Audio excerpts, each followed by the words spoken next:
Justice Ruth Bader Ginsburg intensifies criticism of Trump.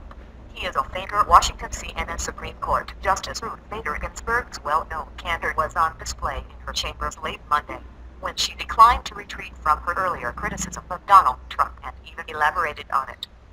He is a faker, she said of the presumptive Republican presidential nominee, going point by point, as if presenting a legal brief.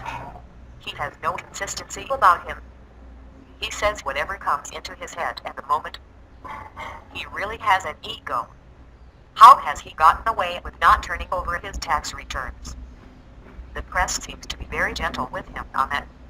Ginsburg's comments came in the previously scheduled interview related to my research for a book on Chief Justice John Roberts. I took the detour to raise the reverberations from her criticism of Trump to the Associated Press and New York Times in recent interviews. I can't imagine what this place would be. I can't imagine what the country would be with Donald Trump as our president, she had said in the Times interview published Monday. Trump himself slammed Ginsburg's criticism of him, telling the New York Times, "I think it's highly inappropriate that a United States Supreme Court judge gets involved in a political campaign, frankly. I think it's a disgrace to the court and I think she should apologize to the court," Trump added. "I couldn't believe it when I saw it." He later called on her to resign, tweeting early Wednesday morning, "Justice Ginsburg of the U.S. Supreme Court has embarrassed all by making very dumb political statements about me. Her mind is shot. Resign." It is highly unusual for a justice to make such politically charged remarks, and some critics said she crossed the line. Senate Majority Leader Mitch McConnell on Tuesday sharply criticized Ginsburg's criticism of Trump, calling her comment totally inappropriate. Having met with Ginsburg on a regular basis for more than a decade and sometimes been struck by her frankness, I found her response classic. The 83-year-old justice expressed no regret on Monday for the comments or surprise that she would be criticized. Any disbelief she expressed stemmed from the fact that Trump has gotten so far in the election cycle.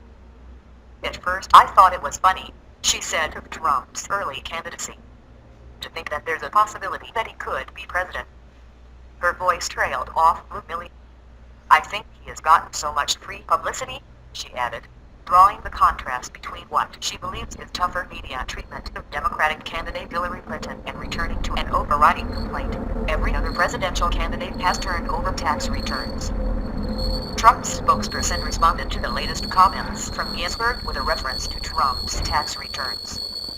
"As you know, Mr. Trump is undergoing a routine audit and plans to release his returns when completed," said Trump spokesperson Hope Hicks.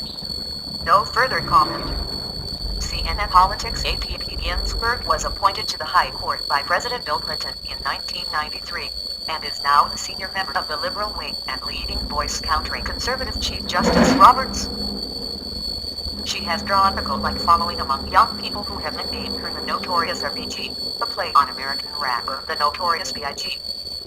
I have witnessed her off-bench bluntness many times through the years. During 2009 oral arguments in a case involving a 13-year-old Arizona girl who had been strip-searched by school administrators looking for drugs, she was troubled that some male justices played down any harm to the student. "They have never been a 13-year-old girl," Ginsburg told me. "It's a very sensitive age for a girl. I didn't think that my colleagues, some of them, quite understood." Today and number 39's Supreme Court earlier in 2009, she was being treated for pancreatic cancer yet made sure to attend President Barack Obama's televised speech to a joint session of Congress, explaining that she wanted people to know the Supreme Court was not all men. "So wanted them to see I was alive and well, contrary to that senator who said I'd be dead within 9 months." She was referring to Senator Jim Dunning, the Kentucky Republican, who had said she would likely die within 9 months of pancreatic cancer. Dunning later apologized. "It was evident in our interview on Monday that when Ginsburg mentions who would succeed Obama, she does not expect Trump to prevail over Clinton." Acknowledging her own age and that Justices Anthony Kennedy and Stephen Breyer will turn 80 and 78, respectively, Ginsburg said of the possible next president, she is bound to have a few appointments to the Supreme Court in her term. CNN's Matthew Broyu and Jeremy Diamond contributed to this report.